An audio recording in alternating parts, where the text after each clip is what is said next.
Hello and welcome back to Dukascopy TV. Now today I'm speaking to the Chief Economist for HSBC in Dusseldorf, Stefan Schilbe, and he joins me on the line now. Thanks for joining me, Stefan.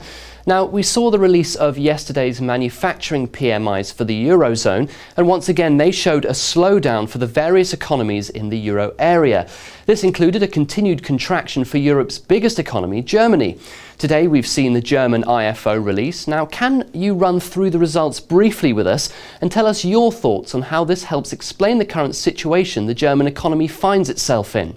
If you take a look at the IFO business climate, you can see that it's once again the manufacturing business having some problems with regard to external demand. The outlook for the German economy has continued to deteriorate in July, according to IFO. It's not only the current assessment, but also the outlook for German companies, and this is directly related to the uncertainty surrounding the Eurozone and also the weakness in global growth we see right now, and therefore, for example, the demand for machinery and equipment goods from Germany has faded somewhat, and this is clearly a burden for this part of the economy. On the other hand, when it comes to the domestic picture, one could see that retail business has improved in not only the current situation, but also the outlook for the next 6 months, and this seems to be related to a fairly strong labor market, and therefore I would expect that the German economy will not fall off a cliff, but will be supported by the domestic picture. Now, that's interesting that you mention that, because Germany is still the biggest economy in Europe, but you're saying that companies are optimistic and the average consumer on the high street will keep the country buoyant even if there is a continuous decline in manufacturing. Yeah, well, I would be somewhat more cautious.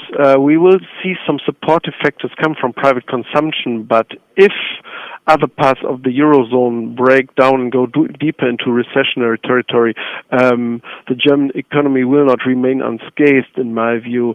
So the outlook for the next 6 months is clearly some kind of weakness, according to the latest figures we saw yesterday, flash PMI figures, which you already mentioned, and therefore the momentum is fading, and it will really rely on solving the sovereign debt crisis to make sure that the outlook for Germany improves again. On the other hand, we have some weakness in the euro exchange rate, which strengthens the competitiveness of German companies right now, and as long as other parts of the world slow but do not break down, I would expect that the German economy will still continue to grow, albeit at a less momentous way.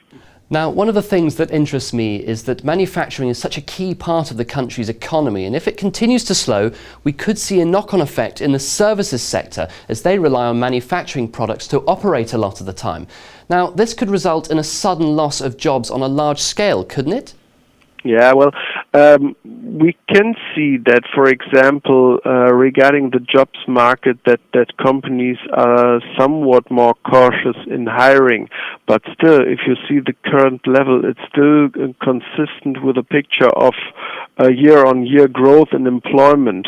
And I would expect that with regard to the high degree of vacancies we still have in Germany, the labor market will stay at least solid, and this supports also the bargaining situation of labor unions, and therefore, as we saw in 2012 already, wage increases will be enough to not only to compensate for the inflationary increase, but even to see some real wage gains.